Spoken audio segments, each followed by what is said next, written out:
할렐루야. 오늘 함께 읽으신 고린도전서 1장 1절에서 3절의 말씀을 가지고 종교개혁, 교회다움 회복하기라는 제목을 가지고 함께 은혜를 나누도록 하겠습니다. 오늘은 우리가 매해 10월 마지막 주 주일에 지키는 종교개혁 기념주일입니다. 1517년 독일 비텐베르크에서 루터라고 하는 목사님에 의해서 시작되어진 이 종교개혁을 기념하고 우리가 현재 걸어가고 있는 신앙을 돌아보는 그런 주일입니다. 1517년 10월 31일 독일의 비텐베르크라고 하는 곳에 성체교회라는 곳에 문에 내걸은 95개의 공개 질의서, 공개 토의 주제문이 인류 역사에 큰 변화를 일으켰고 기독교와 교회에 큰 전환점을 마련했습니다. 우리가 흔히 종교개혁이라고 하지만 엄밀하게 얘기한다면 실은 이 종교개혁은 교회개혁이 맞습니다. 유럽에서는 종교라는 것이 기독교이기 때문에 그걸 종교라고 얘기를 했지만 정말 루터가 원했던 것은 교회를 개혁하는 겁니다. 왜 교회를 개혁하는 것이 중요한가? 이는 교회가 본질을 잃어버리고 변질되어졌을 때 그 사회에 일어나는 병폐와 그 사회에 일어나고 있는 모든 아픔들이 얼마나 큰지를 돌아보면 교회가 이렇게 병들고 무너졌다라는 것이 얼마나 위험한 일인지를 깨닫게 됩니다. 또 반대로 본다면 교회가 다시 건강해지고 교회가 해야 될 일을 감당하게 되어질 때 그것을 통하여서 사회에 일어나고 역사에 일어나는 놀라운 하나님의 축복이 얼마나 귀한지를 우리가 알게 되어지고 나면 교회 개혁이라는 게 정말 중요한 거구나 라는 것을 깨닫게 되어지죠. 우리가 중세 교회는 타락한 교회다 이렇게 얘기를 합니다. 교회가 쇠락되어지고 복음을 점점 잃어버리면서 교회가 세워져 있음에도 불구하고 유럽의 땅에는 소망을 얻지 못하고 수많은 사람들이 절망 속에 죽어가는 일들이 팽배해졌습니다. 복음이 있음에도 불구하고 복음을 나누지 못해서 일어나는 비극이었습니다. 그 과정 속에 있던 사람이 루터였고 루터 또한 그 중세교회 가톨릭 교회 내에서 자신이 가지고 있는 자신의 삶을 감싸고 있는 어두움과 절망의 그 그늘을 벗겨내고자 열심히 노력했습니다.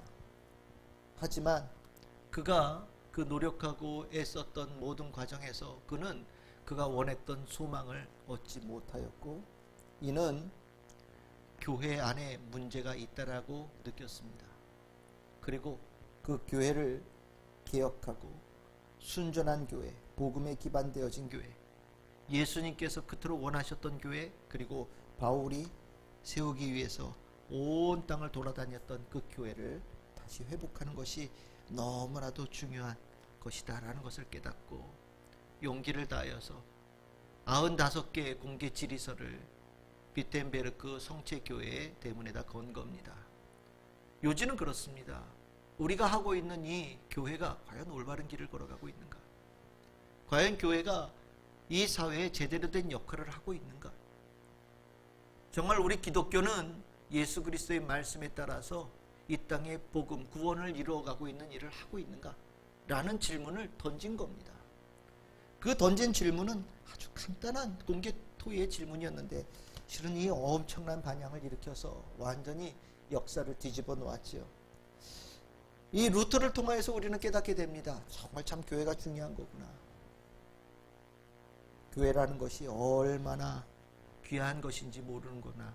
건강한 교회, 순전한 교회가 미칠 수 있는 영향, 그 교회를 통해서 하나님께서 이 땅에 베푸시는 축복은 참 귀한 것이구나 라는 것을 깨닫게 됩니다. 그러면 루터가 종교개혁을 통해서, 교회개혁을 통해서 이루고자 했던 교회의 모습이 무엇일까요? 또 우리가 그 전통을 이어가면서 우리가 최선을 다해서 지켜야 될 교회의 정체성은 무엇일까요?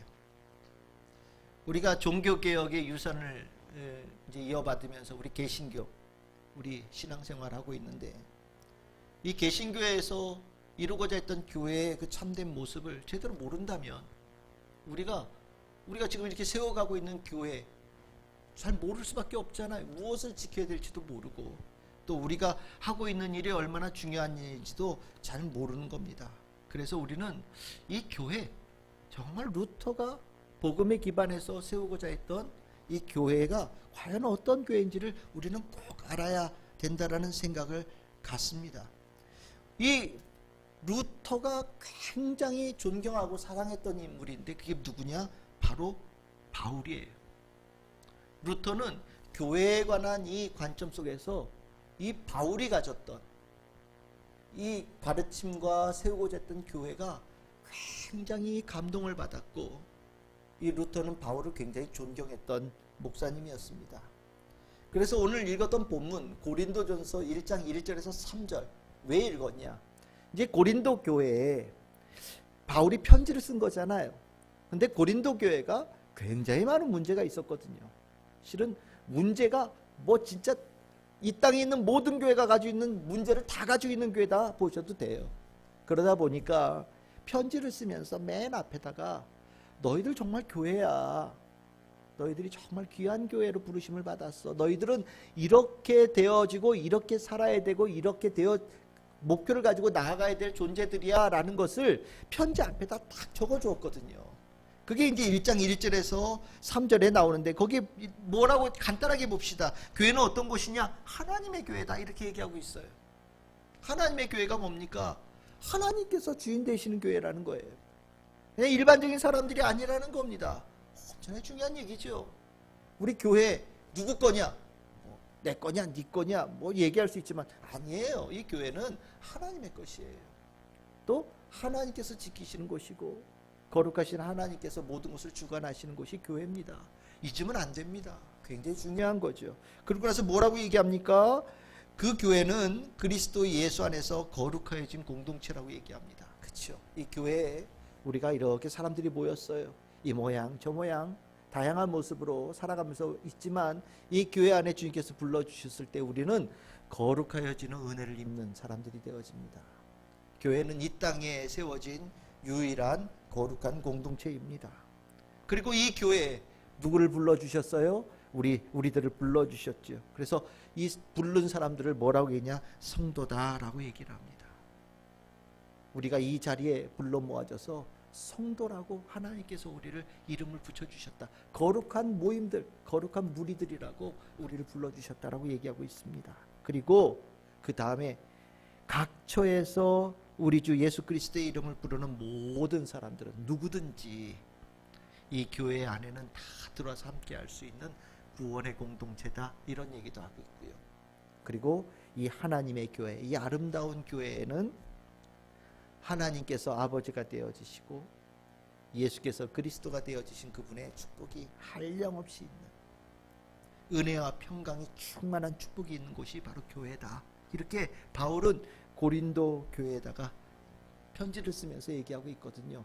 아주 교회에 대해서 교회가 어떤 곳이냐에 대한 본질을 아주 정확하게 잘 얘기하고 있는 본문입니다. 저는 이 루터가 이 바울이 가졌던 이 교회관을 정말 마음에 품고 지금 살아가고 있는 이 터전 속에 있는 세워진 교회를 물어보면서 과연 바울이 세웠던 교회, 예수의 복음을 가지고 바울이 세웠던 교회와 우리 교회의 모습이 과연 가느냐라는 것을, 병 비슷하냐? 동질의 모습을 가지고 있느냐라는 것을 보았던 것 같습니다. 그리고 결론은 아니라는 거였죠.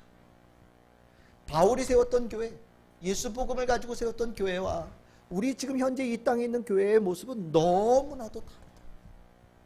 결국 우리가 예수 복음으로 바울이 세웠던 그 교회를 우리가 다시 회복하는 것만이 하나님의 은혜와 축복을 우리가 다시 한번 이 땅에 흘러내려가면서 구원의 역사를 이루어낼 수 있는 교회가 될 수 있는 유일한 길이다 라고 루터는 보고 그것에 기반하여서 종교개혁을 한 겁니다.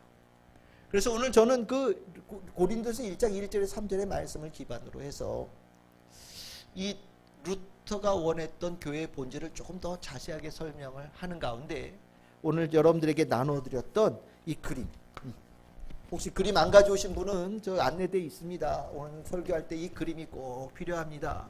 이 그림을 보시면서 오늘 설교를 같이 좀 나눴으면 좋겠습니다. 오늘 뭐 그냥 공부다 이렇게 생각하시고 보셔도 좋을 것 같아요. 저 그림 보고 설교하기는 실은 우리 교회에서 처음인 것 같은데 좀 생소하지만 잘 적응해 주시기를 바랍니다.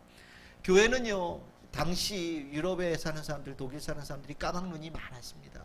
그래서 글로는 설명이 잘 안 돼요. 교회들마다 그림을 가지고 설명을 많이 했어요. 여러분들 그 캐톨릭 교회 가보시면 그 스테인드 글라스 있죠. 빛이 들어오면 알록달록한 색깔들이 이렇게 쫙 이렇게 비칩니다. 그리고 나면 여기 이렇게 아주 천국의 아름다운 색깔들이 쫙 펼쳐지죠. 그 스테인드 글라스의 그 내용이 뭡니까? 예수님께서 이 땅에 계셨을 때 복음 전하는 이야기들을 이렇게 창 하나하나마다 마치 병풍처럼, 병풍의 한 폭의 그림처럼 거기다 이렇게 하나씩 다 넣어놓은 거예요. 그래서 성당에 가면 그 그림들이 쭉 있죠. 옛날에 그 그림들 가지고 다 이렇게 설명했기 때문입니다. 그림 더 많은 데는 어디냐면 저 동방정교회, 저 러시아 이쪽에 가시면 동방정교회 있죠. 그리스 가면 거긴 그림이 더 많아요. 그림 가지고 설명을 합니다. 당시 루터가 종교개혁을 했을 이때도 실은 많은 사람들이 글을 몰랐기 때문에 이 개신교회 교회 내에도 그림을 그렸는데, 오늘 이 그림은 오늘 여러분들에게 나눠드린 이 그림 뭐냐, 그 루터가 종교개혁을 했던 도시, 그 비텐베르크 성에 있는 아까 그 95개조를 걸었던 성체교회 말고 또 하나의 교회가 있는데 그 교회가 뭐냐, 비텐베르크 시교회예요. 비텐베르크 시교회에 일종의 우리 강대상 뒤쪽에 이렇게 걸려있는 그림입니다. 제단 장식화라고 얘기를 하는데, 이 제단 장식화의 그림을 여러분들에게 나눠드린 거예요. 비텐베르크가 어디에 있느냐? 비텐베르크는 저기 있습니다. 저기 빨간색 별 표시되어 있는 데 있죠? 베를린에서 남서쪽으로 이렇게 내려오면 저 부분이 비텐베르크라고 하는 곳이에요. 비텐베르크는 루터의 도시라고 얘기를 합니다. 루터가 그 비텐베르크에서 2000편 이상의 설교를 했고요. 자기가 하고 싶었던 모든 목회를 했고, 거기에 뭐 루터의 무덤도 있습니다.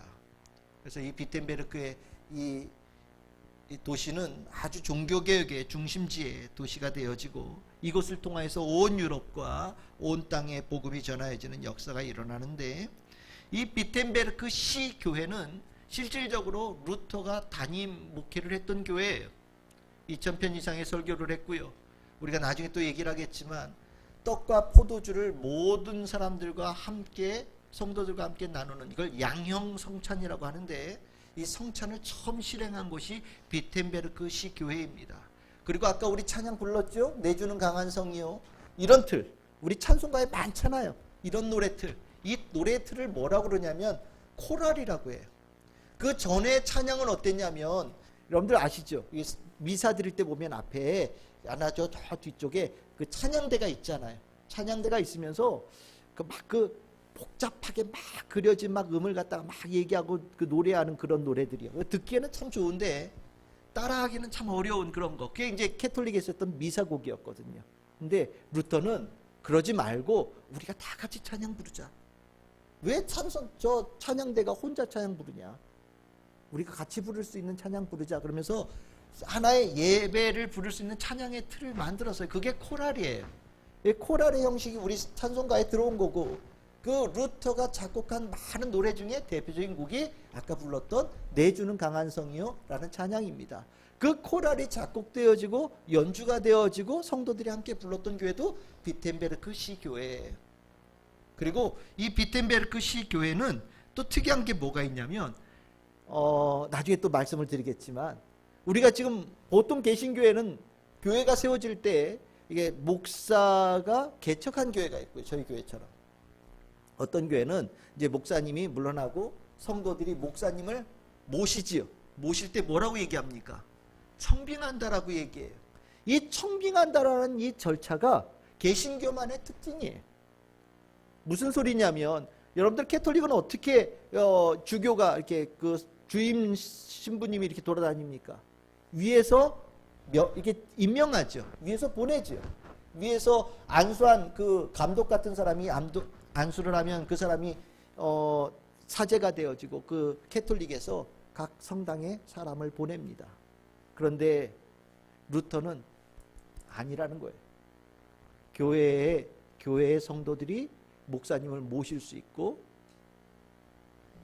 교회에서 목사님을 청빙해서 세우는 이 부분에 대해서 맞다라고 얘기를 하고, 자기 뒤에 개신교 사상 처음으로 청빙한 목사님이 세워진 교회예요. 그분이 누구냐면 부겐하겐 목사님이라는 분이에요. 요하네스 부겐하겐 목사.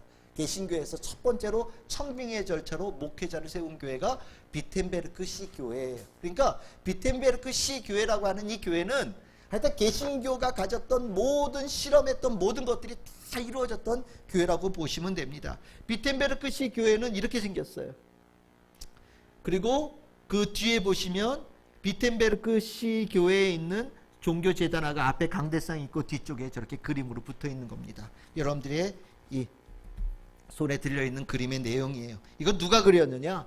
누가 그렸냐면 다음 그림 보여주십시오. 이 오른쪽에 있는 루카스 크라나흐라고 하는 분이 그렸어요. 이 루터의 절친입니다. 그래서 옆에 루터, 이제 우리가 보통 알고 있는 초상화죠. 저 초상화도 누가 그려줬냐? 크라나흐가 그려줬어요. 이거는 크라나흐가 자기 얼굴을 직접 그린 자화상이에요. 루카스 크라나흐는 아들도 루카스 크라나흐예요. 그래서 보통 얘기할 때 아버지 크라나흐는 대크라나흐, 아들 크라나흐는 소크라나흐 이렇게 얘기하는데, 어쨌든 이 크라나흐라고 하는 사람은 루터 옆에서 하여튼 모든 것을 헌신했던 아주 깊은 우정을 나눴던 화가입니다. 루터가 독일어 성경을 쓴 다음에, 당시 제가 말씀드렸잖아요. 글 잘 모르는 사람들이 있었다고요. 그러다 보니까 성경에, 우리는 지금 많이 없는데 안에다가 그림이 있었어요. 옛날 그 처음에 성경에는. 그 그림도 다 크라나흐가 그려줬다라고 얘기합니다.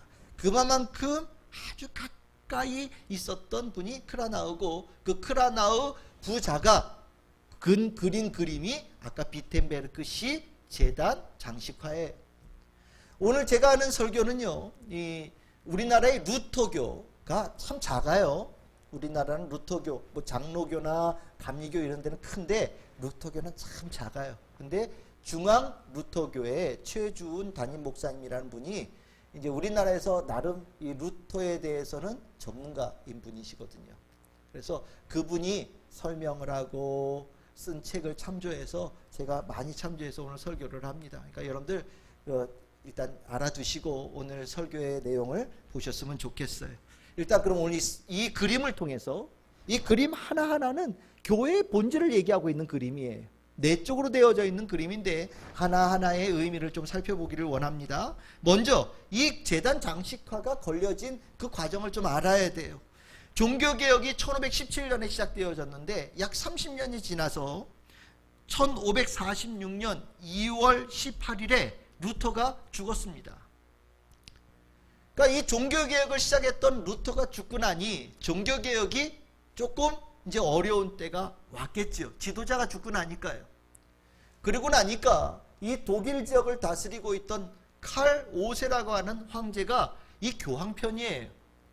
그래서 독일 지역 내에 있는 개신교 지역들을 완전히 군대를 동원해서 싹 훑어버려서 다시 개신교의 불꽃을 확 다 꺼트려 버리려고 했습니다. 그리고 전쟁에서 대승리를 거두었어요. 그때 이 칼 5세가 군대를 이끌고 목표로 갔던 도시 중에 하나가 어디냐? 당연히 비텐베르크겠죠. 황제의 군대가 몰려들어오기 시작할 때 루터가 죽은 지 1년 만에 군대가 몰려들어오는데 도저히 당해낼 방법이 없어서 비텐베르크 시에 있던 모든 주민들이 다 도망갔다고 얘기를 합니다. 그리고 나중에 황제가 군대를 이제 다시 되돌려서 돌아가고 난 다음에 도망갔던 사람들이 다시 그 시 안으로 몰려들고 교회 안에 몰려들었다고 얘기를 해요. 그때 그 담임 목사였던 요하네스 부겐하겐 목사님이, 여러분들에게 도망치고 돌아온 사람들의 모습이 어떻겠어요?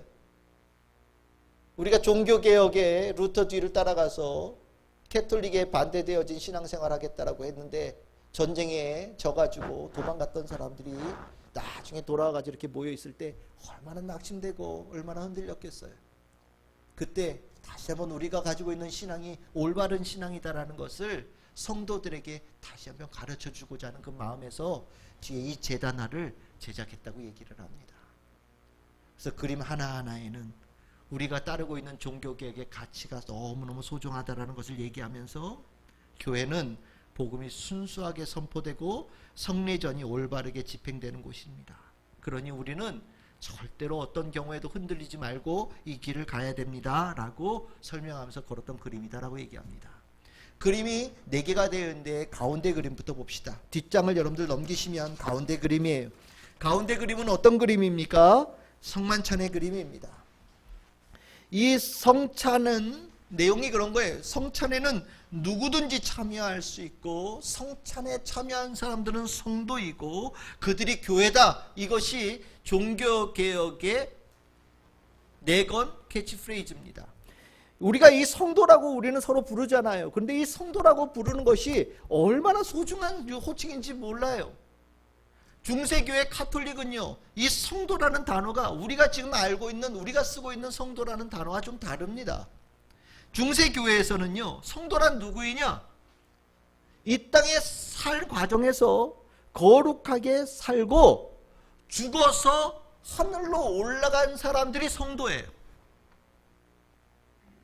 이 땅에서 잘 살고 하늘로 올라가서 하나님께서 베푸신 잔치 자리에 남아있는 사람들이 성도입니다.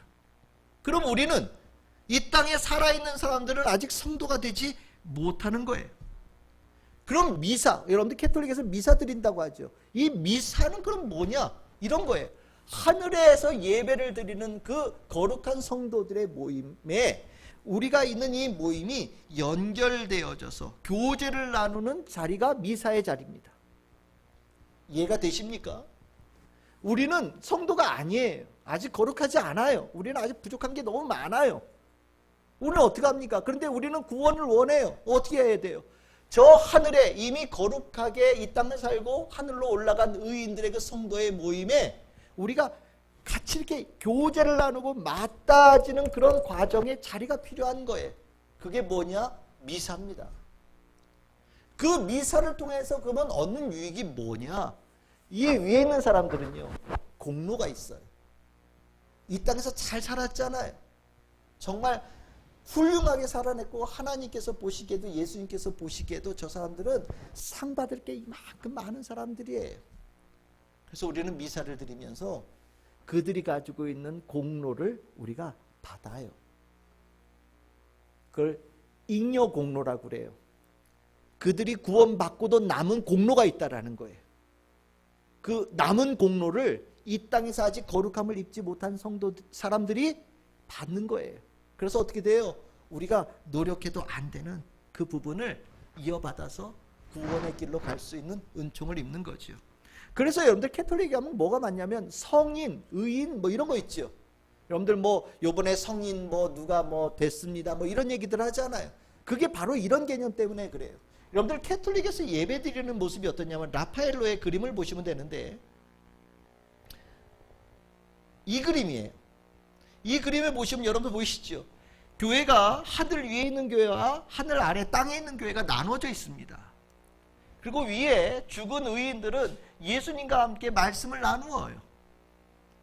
이 땅에 있는 사람들은 그것과 분리되어져서 이 위에 있는 이 예배를 바라보면서 소망하면서 그들 향해서 은혜를 구하는 모습들이 이 땅에 있는 예배라는 거예요. 이게 캐톨릭의 예배입니다. 그런데 이 예배 참 우리는 그러면은 이 땅에 있는 사람들은 성도가 아닌 거죠. 아무 의미가 없는 거예요. 우리는 부족한 겁니다. 루터는 이거 잘못됐다라고 본 겁니다.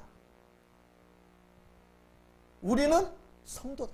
죽은 자들이 성도가 아니라 우리는 이 땅에서 살아있는 자들이 성도다라고 얘기를 하면서 우리가 성도가 될 수 있는 자격이 있는 이유가 어디에 있느냐? 바로 성찬을 대하기 때문이다라고 얘기를 합니다. 여러분들이 성찬, 초대께서 떡을 떼고 말씀을 나눌 때 성령님이 임하셨죠. 그리고 나서 그 가운데 모든 이들이 다 예수 믿는, 예수를 따르고 구원받는 하나님의 백성이 되어졌잖아요. 거기에 어떤 다른 자격이 있었습니까? 없었지요. 맞아요. 떡을 떼고 예수님의 피를 나누는 그 잔을 마시는 자들, 모든 자들은 하나님의 백성이 되어지는 자격을 받았습니다. 그것이 이루어지는 모든 곳에서는 동일한 역사가 일어나는 거예요. 루터는요, 우리가 떡을 닦고 포도주를 나누는 이 과정 속에 모든 이들의 심령 속에 하나님의 약속이 우리 안에 들어오고 하나님과 예수님의 은혜가 우리 안에 들어오면서 우리는 거룩한 백성이 되어지는 은혜가 이미 임한다라고 생각을 하고, 기죽지 말고 이 땅에 있는 모든 한 사람 한 사람이 자부심을 가지고 신앙생활 하자라고 부르짖었던 사람이 바로 루터입니다. 그러면서 그것을 가운데 그림에다 이렇게 넣은 거예요. 이거 아버지 크라나우가 그린 그림인데, 그림을 다시 보시면 넘기십시오. 위에 그림입니다. 가운데 그림, 가운데 그림 보여주시면 이렇게 돼 있어요. 가운데 뭐가 있느냐? 제단 한가운데 양고기가 있어요. 여러분, 식탁 한가운데 뭐가 있어요? 양고기가 있죠. 이건 예수 그리스도를 상징합니다. 그리고 이 식탁에 둘러싸여 있는 이 사람들이 교회가 되는 거예요. 그런데 여러분들이 식탁이 어떤 모양으로 되어 있어요? 원형입니다. 우리가 이제까지 최후의 만찬 그러면 일자형으로 되어진 이렇게 긴 식탁에 12제자가 이렇게 모이는 모습이었잖아요.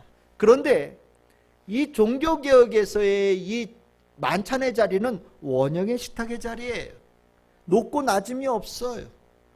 이 자리에 있는 모든 사람들이 교회가 되어지고 하나 되어지는 평등한 자리가 바로 교회의 자리라는 것을 얘기하고 있는 겁니다.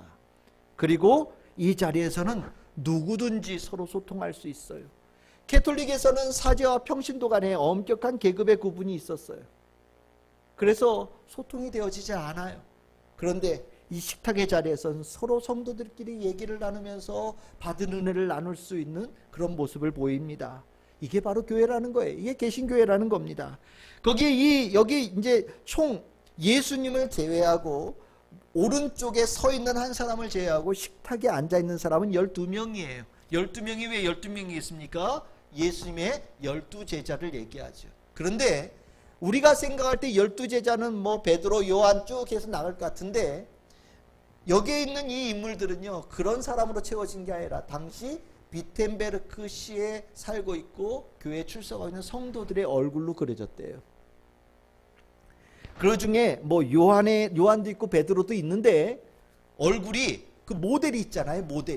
모델을 우리 교회 성도들 얼굴 모델을 삼아서 얼굴을 그렸다는 거예요. 그래서 여러분들 왼쪽에 예수님 품에 안겨 있는 사람 누구겠습니까?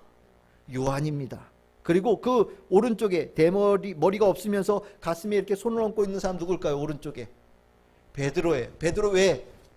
제가 절대로 예수님 배신하지 않겠습니다. 다짐을 했잖아요.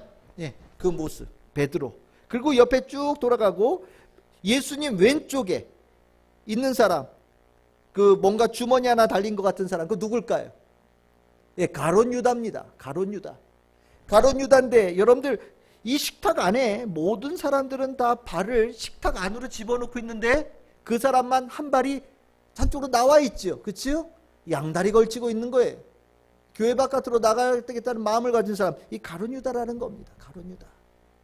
다 상징적이죠.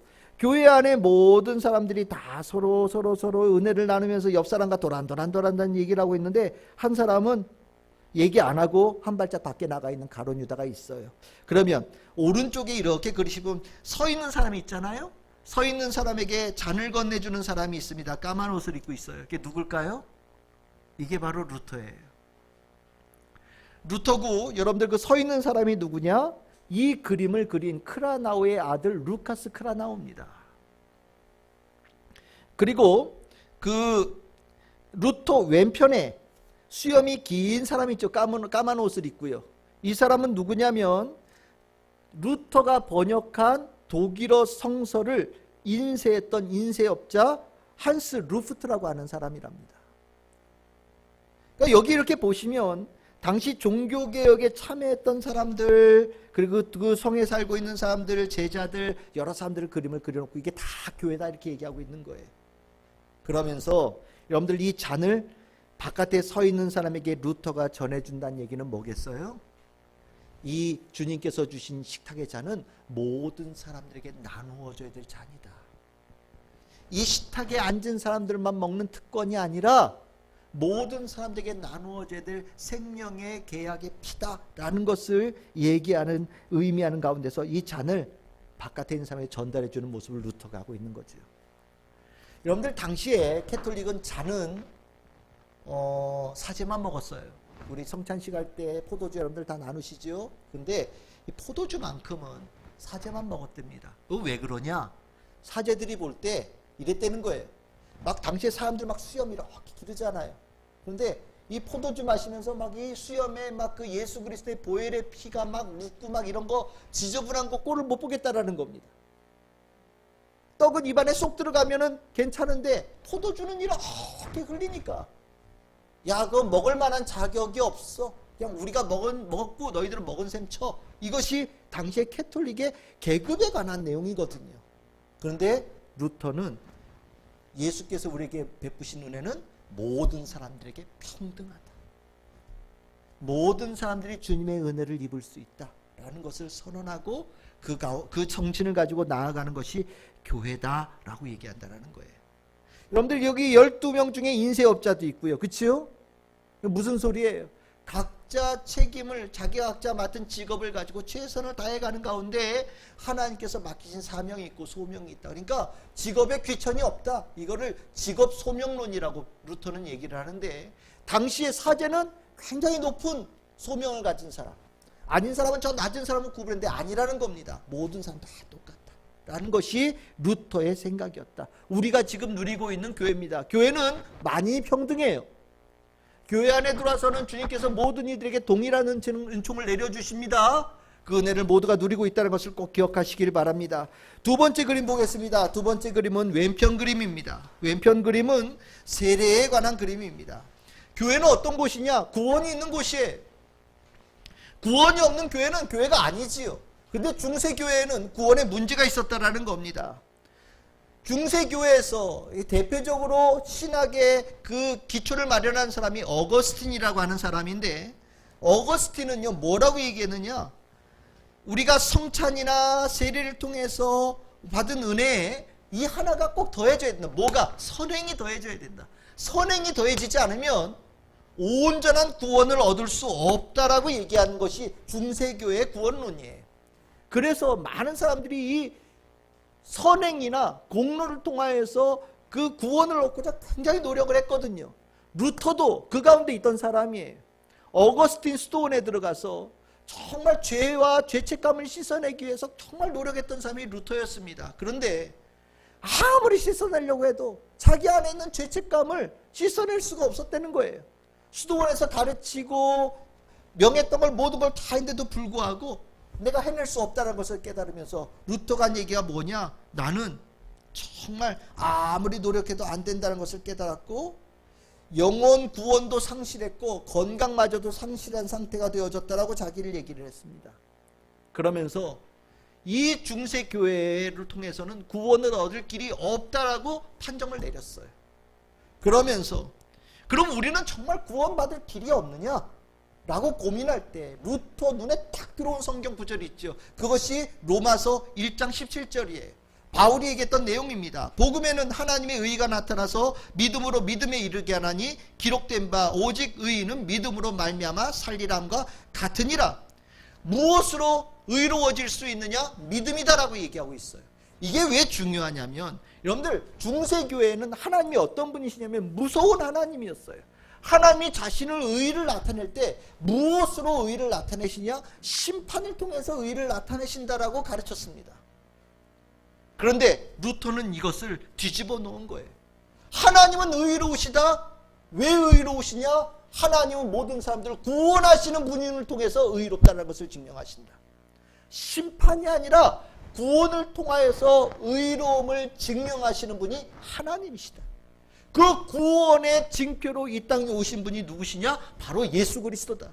예수 그리스도가 이 땅에 심판으로 오셨느냐? 아니다. 구원으로 오신 거다. 그러니까 구원이 하나님의 의를 나타내는 아주 중요한 초점이다. 결국 우리는 그 하나님의 의로움을 표현하는 구원을 얻기 위해서 무엇을 하면 되느냐? 선행이 아니라 의로우신 하나님을 믿으면 된다. 의의 표지로 오신 구원을 위해 이 땅에 오신 예수 그리스도를 우리가 믿으면 된다. 선행으로 되어지는 믿음으로 구원을 얻는다. 그래서 그 믿음으로 구원 얻는 데 대해서 아주 강한 방점을 찍었어요. 그러면서 그 구원받음의 중요한 외적 표지로 쓴 것이 무엇이냐? 세례입니다. 여러분들 이 세례의 그림을 보시면 어때요? 세례의 그림. 세례도 원형이에요. 그치요? 세례하는데도 원형 같아요. 거기에 여러분들 보시면 이 아이를 들고 있어요. 아이를 들고 있는 사람이 누구냐? 멜랑히톤이라고 하는 사람이에요. 여러분들 이 비텐베르크에는 3인방이 있었어요. 루터가 대장이고요. 루터 밑에 멜랑히톤이라고 하는 신학자가 있었습니다. 그리고 아까 루터 다음에 비텐베르크 시교회 담임 목사가 됐던 부게나겐이라고 하는 목사님이 있었죠. 그래서 아까 그림은 지나갔는데 그 크라나흐가 이 세 사람을 한꺼번에 그려놓은 초상화가 있어요. 이 3인방이에요. 그 3인방 중에 두 번째가 이 멜랑히톤인데 멜랑히톤이 세례를 집례하고 있어요. 멜랑히톤이 집례하고 있는 그 왼쪽에 수염 하얗게 되어진 사람이 이게 누구냐? 이 아버지 크라나흐의 화가. 그리고 그 옆에 있는 부인이 누구냐? 크라나흐의 부인입니다. 그 옆에 그 멜랑히톤 옆에 한 사람이 이렇게 뭘 이렇게 펴들고 있죠. 뭘 펴들고 있어요? 성경책을 펴들고 있어요. 그러니까 말씀으로 세례를 준다라는 것을 얘기하는 거예요. 여러분들 이 세례대를 보면 마치 우물 같지 않습니까? 아주 깊어 보이죠. 그치요? 거기에 멜랑히톤이 아이를 이렇게 들고 있는데 참 이 아이가 물에 곧 떨어질 것 같은 그런 생각이 들어요. 그치요? 무엇을 얘기하냐? 모든 인생들이 이렇게 깊은 죽음의 눈앞에 서 있는 존재다라는 것을 얘기하고 있는 것이고요. 우리는 그 상황 속에서 주님께서 주시는 은혜로 세례를 통하여서 죽음에서 건짐을 받는 자가 바로 우리다라고 얘기를 하고 있는 것이 이 그림의 초점입니다. 우리는요, 교회는 구원이 있는 곳이에요. 구원 빼면 교회는 아무것도 남는 게 없어요. 예수님께서 교회를 왜 세웠냐? 구원을 위해서 세운 교회예요. 우리가 구원을 어떻게 얻습니까? 선행을 통해서요? 공로를 통해서요? 아닙니다. 무엇이 필요합니까? 믿음이 필요한 거예요. 어떤 믿음이요? 하나님은 구원을 통하여서 자신의 의로우심을 나타내신다. 예수님은 하나님의 구원의 의로우심을 이 땅에 증거하시는 증인이시다. 표지이시다. 곧 그분이 하나님이시다. 우리는 그 예수 그리스도를 구원하시는 주로 믿음을 통하여서 구원을 얻는다. 이것이 개신교의 교회예요. 그래서 교회 안에서는 구원 없으면 교회가 아니고요. 성도는 믿음 없으면 성도 아니에요. 아무리 성경책 비싼 거 들고 다니고 교회 아무리 몇십 년 다녔어도 내 안에 구원을 통한 하나님의 의에 대한 확실한 믿음이 없으면 성도라고 얘기할 수 없어요. 개신교는 그 믿음에 대한 가치를 얘기한 것이고 그것을 진정으로 구원에 이르는 확실한 길을 보여주는 것이 개신교의 교회입니다. 우리 참 즐거운 교회가 그 전통을 따라가고 있다는 것을 꼭 기억하시기를 바랍니다. 세 번째 그림입니다. 오른쪽에 있는 그림이에요. 세 번째 그림은 죄의 고백과 용서를 의미하는 그림이에요. 교회는 어떤 곳이냐? 용서와 위로가 있는 곳이 교회라는 겁니다. 개신교회는 어떤 교회냐? 용서와 위로가 있는 곳이다. 여러분들 신앙은 형식입니까? 아니지요. 진정한 고백이 필요한 거예요. 여러분들 이 캐톨릭에 가면 뭐가 있냐면 여러분들 들어보셨겠지만 고해성사라는 게 있어요. 고해성사는 모든 성도들이 1년에 적어도 1년에 한 번씩은 꼭 해야 되는 거예요. 1년에 한 번 사제 앞에 가서 자신의 있는 죄를 고백해 합니다. 그리고 나서 그 참회의 과정을 통하여서 죄의 용서를 받는다라고 얘기를 해요. 근데 루터는요, 이건 형식이다라고 얘기하는 거예요. 이건 형식이다. 진정으로 회개하는 마음도 없으면서 가가지고 사제 앞에 얘기했다고 사제가 너의 죄를 사하여노라 그러면 지금 정말 사해질 수 있냐? 아니다라는 거예요.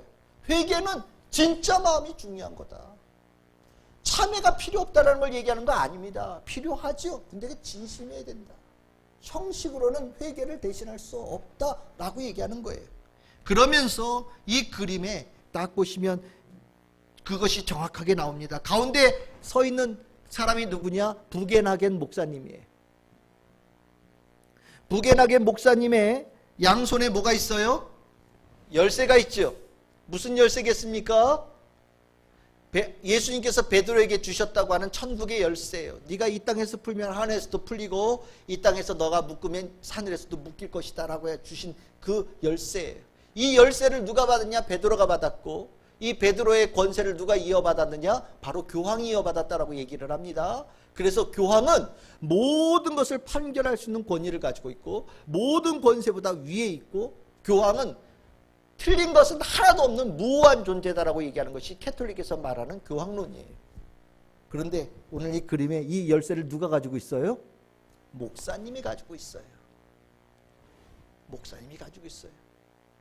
캐톨릭에서 말한 그 권세는 교황만 가지고 있는 것이 아니다라는 것을 얘기하는 겁니다. 그러면서 그 부게나겐 목사님 앞에 두 사람이 있죠. 한 사람은 칼도 찾고 멋있는 옷을 입었어요. 왼쪽에 있는 사람은 뭐 그렇지 않지요. 그런데 한 사람은 무릎을 꿇고 기도하고 있어요. 자신의 죄를 진정으로 용서합니다. 그 용서할 때 부게나겐 목사님의 얼굴이 어느 쪽을 향하고 있습니까? 무릎 꿇고 기도하는 사람 쪽을 향해서 있지요. 반면에 멋있는 옷을 입고 권세 있는 것처럼 보이는 사람은 여러분들 손에 어떻게 돼 있어요? 끈으로 묶여 있죠. 이 사람은 형식만 있는 사람이에요. 진정으로 회개한 사람이 아닙니다. 자기는 회개했다고 교회 앞에 나왔지만 그의 심령 속에는 진정으로 용서받지 못한 모습이 있었다라는 거예요. 이 모습에서 교회는 어떤 곳이냐? 용서와 위로가 있는 곳인데 진정으로 주님 앞에 나와서 자신의 죄를 구하는 자에게는 교회에서는 마땅히 당연히 용서와 위로가 펼쳐진다. 누가 하냐? 모든 성도들이. 누구든지. 여러분들 손에 오른쪽에도 열쇠가 달려있고 왼쪽에도 열쇠가 있다는 것을 여러분들 기억하시길 바랍니다. 교황만 가지고 있는 것이 아니에요. 모든 성도들에게 예수께서는 열쇠를 주셨어요. 여러분들이 용서를 베풀 수 있는 은혜를 주셨고 여러분들에게 주님께서 위로를 주시는 열쇠를 주셨다는 것을 꼭 기억하시기를 바랍니다. 교회는 모든 교회는 그 일을 하는 곳이다. 그러면 목사는 어떤 존재냐? 그 사람들 중에 특별하게 직임을 받은 사람이에요. 그러니까 필요 없는 거 아닙니다. 근데 목사 없으면 용서가 안 되냐? 목사 없으면 위로 안 되냐? 아닙니다. 모든 성도들이 함께 할 수 있어요. 그것이 개신교회예요. 우리가 따라가는 교회입니다. 여러분들 한 사람 한 사람이 제사장들이에요. 여러분들 한 사람 한 사람이 하나님께서 귀하게 세우신 성도들입니다. 우리가 가고 있는 교회가 그 모습이에요. 네 번째 그림입니다. 네 번째 그림은 하단에 있는 그림입니다. 무엇을 얘기하냐? 교회의 중심은 언제나 복음이어야 된다라는 겁니다. 복음이 교회를 만들었습니다. 복음보다 더 위에 있는 것은 교회 내에 없어요. 그런데 캐톨릭은 어땠느냐? 교회의 권위가 가장 높은 곳에 있었습니다. 왜 그렇게 얘기했냐면 여러분들 잘 들어보십시오. 예수님의 말씀은 이렇게 단편으로 전해지던 말로 전해진 것이었다. 그런데 그것을 책으로 성경으로 만든 곳이 어디냐? 바로 교회다라고 주장을 합니다. 그래서 성경을 누가 만들었냐? 교회가 만들었다. 그러니 성경 말씀보다 교회가 더 위에 있다라고 얘기한 것이 캐톨릭이었어요. 그런데 루터는 이거야말로 잘못됐다라고 얘기한 겁니다. 어떻게 하나님의 말씀, 예수님의 말씀보다 교회가 더 어떻게 위에 있을 수 있냐?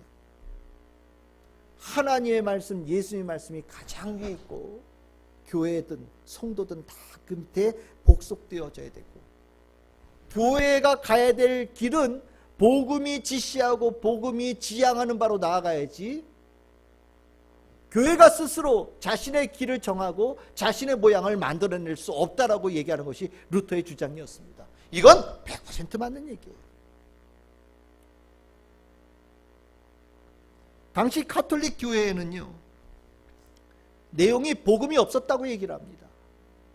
순 율법적인 윤리적인 설교만이 횡행했다라고 얘기를 해요. 그래서 늘 어떻게 살아야 되는데 이렇게 하면 죄 짓는다, 이런 죄 짓는다, 이런 얘기만 했답니다. 그런데 아까 루터가 뭐라고 그랬어요? 교회는 죄를 만드는 곳이 아니라 죄를 사하는 곳이다. 교회 갔다 오면 더 죄책감이 들고 교회 갔다 오면 어떻게 답도 없는 무거운 짐만 지고 온다면 그건 교회가 아니다. 교회에서 설교가 되어질 것은 성도들이 어떻게 살아가야 되느냐 율법적인 짐을 지는 것이 아니라 예수 복음을 전해야 되고 예수 복음으로 자유롭게 되어지는 길을 열어주는 것이 교회의 직무다라고 선언한 거예요. 그래서 교회에서는 언제나 예수 그리스도의 복음이 중심이 되어야 된다. 이게 루터가 설파했던 교회론이고 우리가 따르고 있는 교회의 모습입니다. 그림을 보시면 오른쪽에 루터가 있고 왼쪽에 회중이 있죠. 루터가 한 손은 성경에다 이렇게 올리고 있고 한 손은 중앙에 있는 십자가에 달리신 예수 그리스도를 향해서 손을 내밀고 있습니다. 성경에 있는 이 말씀이 바로 십자가에 달리신 예수 그리스도 그분의 말씀이다라는 것을 얘기하고 있는 거예요. 설교를 할 때 옆에 왼쪽에 있는 이 회중들은 성도들은 어디를 보고 있습니까? 루터를 보고 있지 않지요? 어디를 봐요? 십자가에 달리신 예수 그리스도를 보고 있어요. 이것이 예배라는 거예요. 그 예배의 자리에 그 밑바닥에 군데군데 붉은 이렇게 빛이 돌죠. 이게 뭘까요? 예수 그리스도의 보혈의 피입니다.